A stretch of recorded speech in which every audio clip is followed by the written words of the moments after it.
diner was alive with its usual midday chaos, the clinking of forks on plates, the chatter of families squeezing in a quick meal, and the occasional sizzle from the kitchen created a symphony of busyness.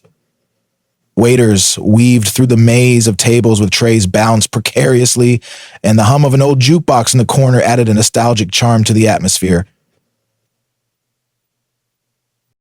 Behind the counter, Lily stood with a hand resting lightly on her growing belly. Her smile, though faint from exhaustion, radiated warmth as she greeted customers and rang up their orders. Despite her swollen feet and the persistent ache in her back, she moved with a quiet resilience, determined to keep her shift running smoothly. For Lily, every paycheck mattered. With her due date just weeks away, she needed every penny to prepare for her baby's arrival. "Thanks for stopping by. Have a great day," Lily said to an elderly customer, handing over a brown paper bag with their lunch. The customer smiled back, touched by her kindness, and shuffled toward the door. But not everyone in the diner shared the same appreciation for Lily's efforts. From his office at the back, her manager, Mr. Grayson, watched with a scowl. His sharp, angular features seemed permanently set in an expression of disapproval, and today was no exception. The man was a stickler for efficiency, often valuing speed over humanity. He tapped his pen on his desk, his irritation growing as he observed Lily taking a moment to adjust her stance and rub her lower back. "Lily!" Grayson's voice barked out from behind the counter, cutting through the din like a knife. Several heads turned, and the soft murmurs of the crowd dipped momentarily as Lily looked up, startled. "Can I see you in my office for a moment?" Her heart sank. She nodded, handing off her station to a coworker, and made her way to the cramped office. The door closed behind her, muffling the sounds of the busy diner. Inside, the air was thick with tension. Grayson didn't waste time. "Lily, this is getting ridiculous," he started, his tone clipped. "You're moving too slow, customers are waiting longer, and I've had complaints." Lily blinked, her mind scrambling to process his words. "Complaints?" she echoed. "I haven't heard anyone complain." "That's not the point," he snapped. "I need efficiency, and you're not delivering." Lily placed a protective hand on her belly. "I'm doing my best, Mr. Grayson. I've been here every day, on time, despite—" She hesitated, not wanting to play the sympathy card. "Despite everything." Grayson's gaze fell to her belly and his lips pressed into a thin line.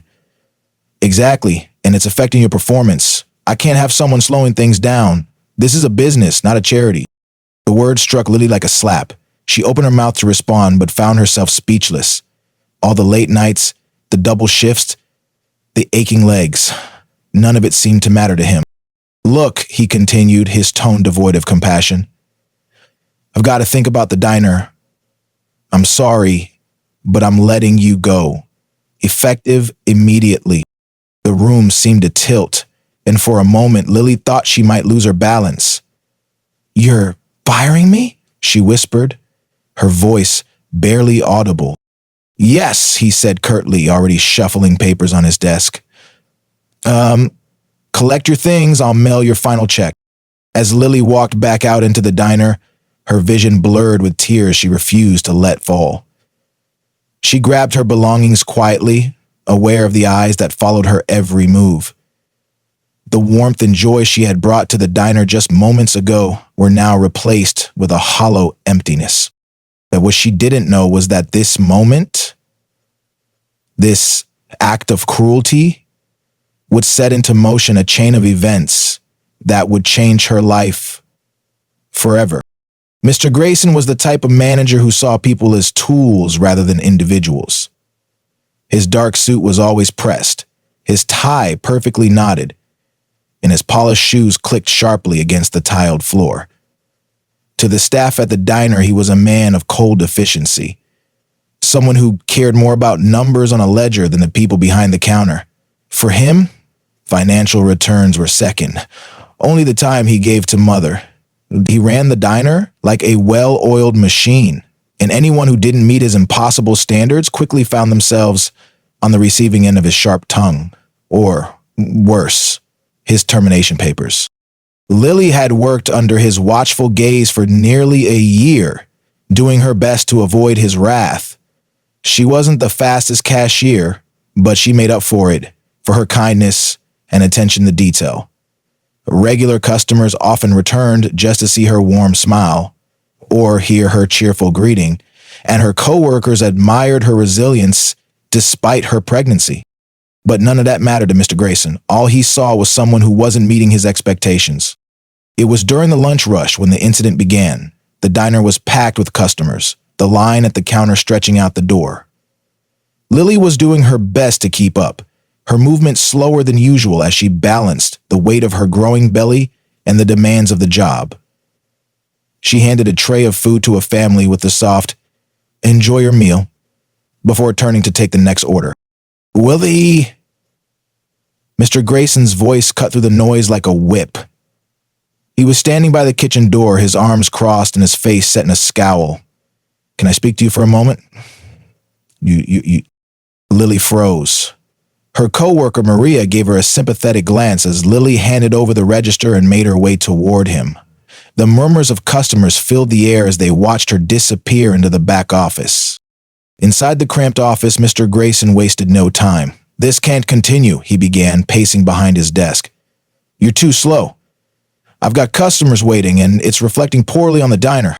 Lily blinked, caught off guard. "I'm doing my best, Mr. Grayson," she said quietly. "It's just, with my pregnancy." "That's not my problem," he interrupted, his tone sharp. "I run a business here, not a daycare." The words stung, but Lily bit her lip to keep from snapping back. "I've been here every day," she said, her voice steady but strained. "I've stayed late, taken extra shifts, and it's still not enough," he said, cutting her off again. "I can't keep making excuses for you. You're holding up the line and costing me business." Lily's hands tightened into fists at her sides, but she forced herself to stay composed. "I'm not asking for special treatment. I just need a little patience." "Patience doesn't pay the bills," Grayson shot back. He stopped pacing and turned to face her directly. "I'm sorry, but this isn't working out. You're fired. Effective immediately." For a moment, Lily thought she hadn't heard him correctly. "Fired?" she repeated, her voice barely above a whisper.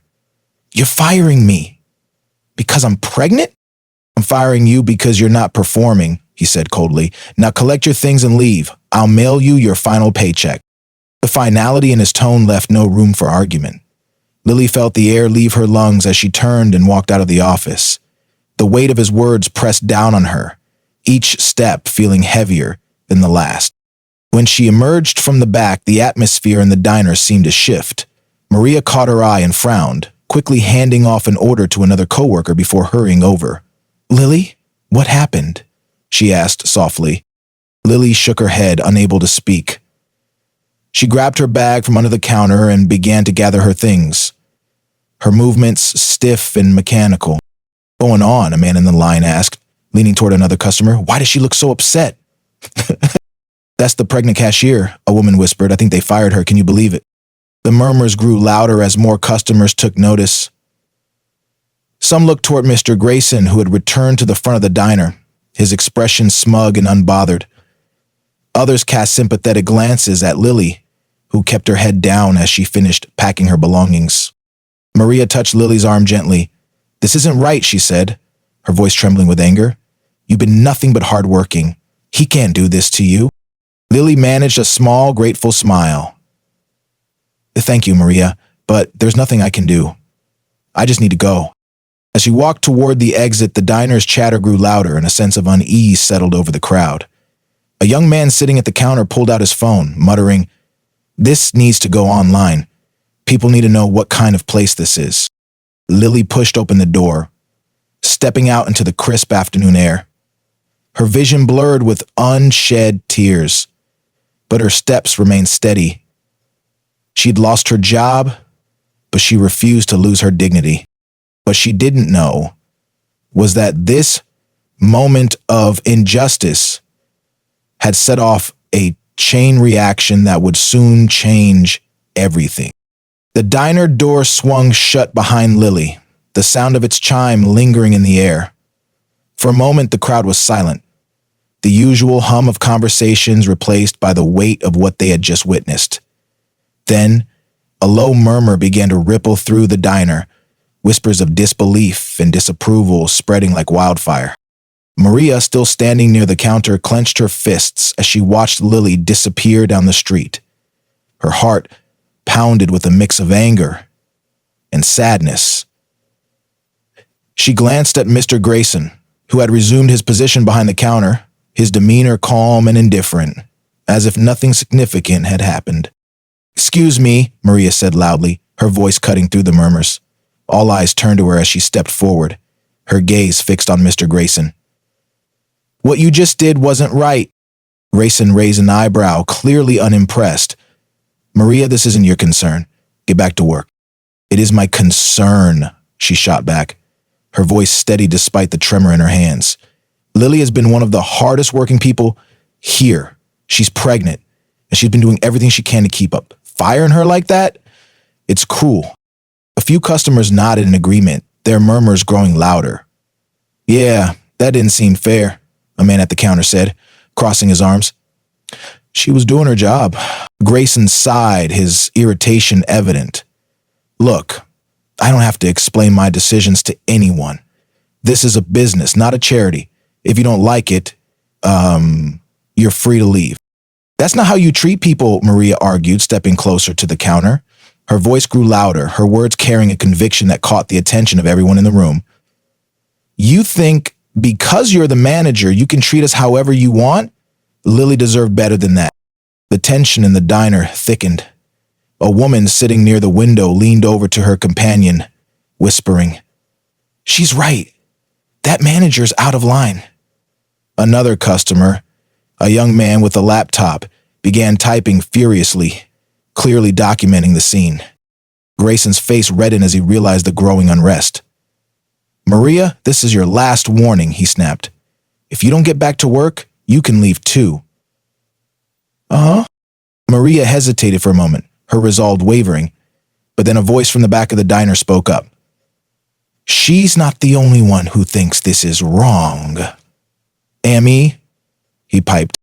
The crowd parted slightly as an older man in a suit stood up. He had been sitting quietly with his coffee, observing the events unfold. Now, he walked toward the counter with an air of authority that made Grayson falter. "What's your name?" the man asked calmly, his piercing gaze fixed on Grayson. Grayson stiffened. "I'm Mr. Grayson, the manager. And who are you?" "James Carter," the man replied, pulling out a business card and placing it on the counter. "Corporate representative for this diner chain." A collective gasp rippled through the room.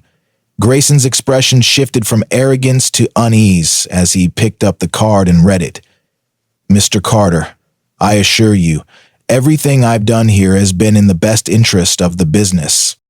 Hiring a pregnant employee in front of your staff and customers doesn't align with company policy," Mr. Carter said, his voice firm but calm, "nor does it align with basic decency." The diner fell silent, all eyes on the unfolding confrontation. Grayson opened his mouth to respond, but Mr. Carter raised a hand to stop him. "I'll be reviewing this incident personally. For now, I suggest you step away from the counter." Grayson's face turned crimson as he glanced at the crowd, many of whom were recording the scene on their phones. Reluctantly, he stepped back, his jaw tight with frustration. Maria exhaled a shaky breath, her anger giving way to relief. "Thank you," she said softly to Mr. Carter. He nodded, then turned to the crowd. "I apologize for what you all witnessed here today. This is not how we treat our employees, and steps will be taken to address this." The murmurs of discontent softened, replaced by a quiet sense of resolution. Maria looked toward the door, her heart still aching for Lily. But a small glimmer of hope began to form. The crowd's support and Mr. Carter's intervention had shifted the dynamic, and she knew this wasn't over. Outside, Lily sat on a bench down the street, unaware of the solidarity building behind her. What she didn't realize was that the strength of one voice had sparked a wave of support that would soon change everything. The air in the diner was charged with tension, the murmurs of the crowd growing louder as Mr. Carter, the corporate representative, stepped forward. His composed demeanor belied the weight of the moment, his piercing gaze fixed on Grayson, who now stood awkwardly behind the counter, his usual bravado visibly diminished. Mr. Grayson, Mr. Carter began, his voice calm yet firm. As a representative of this company, it is my responsibility to ensure our employees and customers are treated with dignity and respect. Based on what I have observed and the testimonies I've heard, your actions today are a direct violation of our company's policies. Damn. Grayson's jaw tightened, his hands gripping the edge of the counter. Mr. Carter, with all due respect, I was simply doing what I thought was best for the diner. Lily's performance has been slipping, and Enough! Mr. Carter interrupted, raising a hand to silence him. There is no justification for firing a pregnant employee in such an unprofessional and discriminatory manner, let alone in front of customers and co-workers. Jeff, the crowd, which had been listening intently, erupted in murmurs of agreement. Phones were still pointed toward the scene, capturing every word. A few customers clapped quietly, emboldened by Mr. Carter's assertiveness. Grayson shifted uncomfortably, his face flushed with embarrassment. Look, I admit I could have handled it better, but I stand by my decision. This is a business, a business that thrives on its people and reputation, Mr. Carter said sharply. And today you've jeopardized both. Effective immediately, you are relieved of your duties as manager. You can collect your belongings and leave. Grayson's mouth fell open, the color draining from his face. What? You can't be serious, he sputtered. I've been running this diner for years. You can't just fire me. Mr. Carter's gaze remained steady. Your actions have left me no choice. The videos being recorded right now will only amplify the damage you've caused. The company values its employees, and your behavior is unacceptable. The crowd erupted into applause, the sound filling the diner and spilling out onto the street. Grayson's face twisted with a mix of anger and humiliation as he stormed out from behind the counter. He snatched his personal belongings from the back office, his steps heavy and loud, before pushing through the diner door without another word. As the door swung shut behind him, Mr. Carter turned to the remaining staff and customers. On behalf of the company, I deeply apologize for what you all witnessed today. We will do everything in our power to rectify the situation, starting with reaching out to Lily.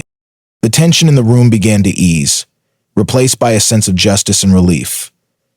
Maria, standing near the counter, exhaled a shaky breath and nodded her thanks to Mr. Carter. Customers murmured their approval, and some began to applaud again, their voices carrying a message of solidarity. Outside, the sound of the applause reached Lily as she sat on a bench down the street. She looked back toward the diner, a faint glimmer of hope flickering in her tired eyes. Little did she know, the tides had already turned in her favor. Lily sat on the bench outside the diner, her bag resting on her lap and her mind a swirling mix of emotions.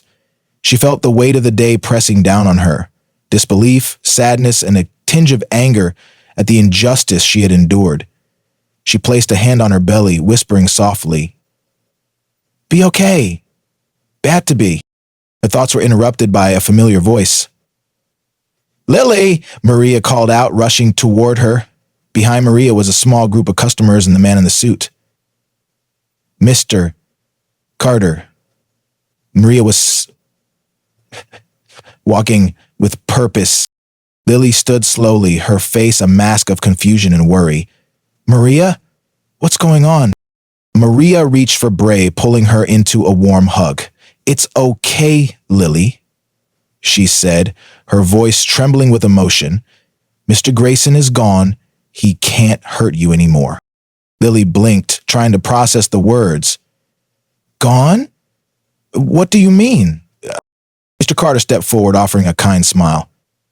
Mrs. Lilly, my name is James Carter, and I'm a representative of the company that owns this diner. I was here today, and I witnessed the way you were treated. Let me start by saying I am deeply sorry. What happened to you was unacceptable. You feel free to reach out. There's an event center next Sunday you want. Lily opened her mouth to respond, but no words came. The crowd of customers who had followed them stood nearby, nodding in agreement, their supportive murmurs like a balm to her frayed nerves. Lily laughed. Mr. Carter continued. Mr. Grayson's actions were not only unprofessional but a violation of our company's values.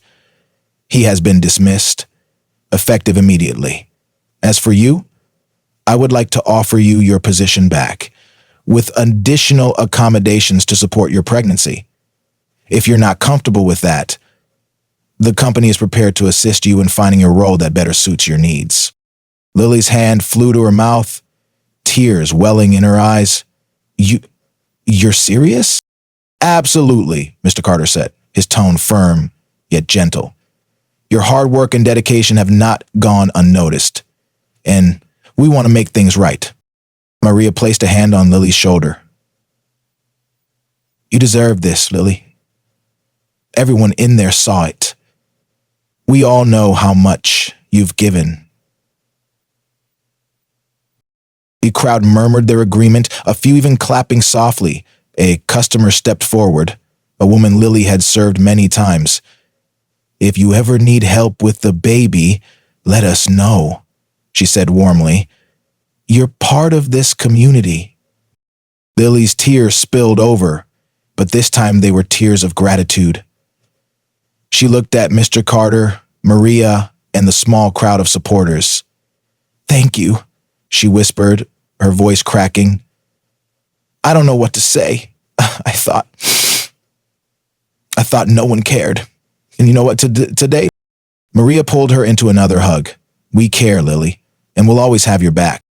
As the group slowly began to disperse, Lily felt a newfound sense of hope blossom within her. The weight she had carried all day seemed lighter, replaced by the warmth of kindness and solidarity. Unaware of affirmation, looking at Mr. Carter, she asked softly, why did you step in? You didn't have to. He said. Mr. Carter smiled. Because sometimes the right thing isn't always the easiest thing. And it's people like you who remind us why kindness matters. Lily placed a hand on her belly again, a small smile playing on her lips. I'll pay this forward someday, I promise. The day that had started with heartbreak ended with a renewed belief in the goodness of people. For Lily, it wasn't just about getting her job back. It was about the community that stood behind her and the strangers who would become allies in her moment of need. As we close this story, let's take a moment to reflect on the power of kindness, courage, and standing up for what's right. Lily's journey reminds us that even in the face of injustice, there are people willing to step up and make a difference. From Maria's bravery to the support of the community, this story shows how one voice can inspire change and bring about justice. What would you have done in this situation? Have you ever witnessed or experienced something similar? Would love to hear your thoughts in the comments below. Your stories and insights can inspire others to act when it matters most.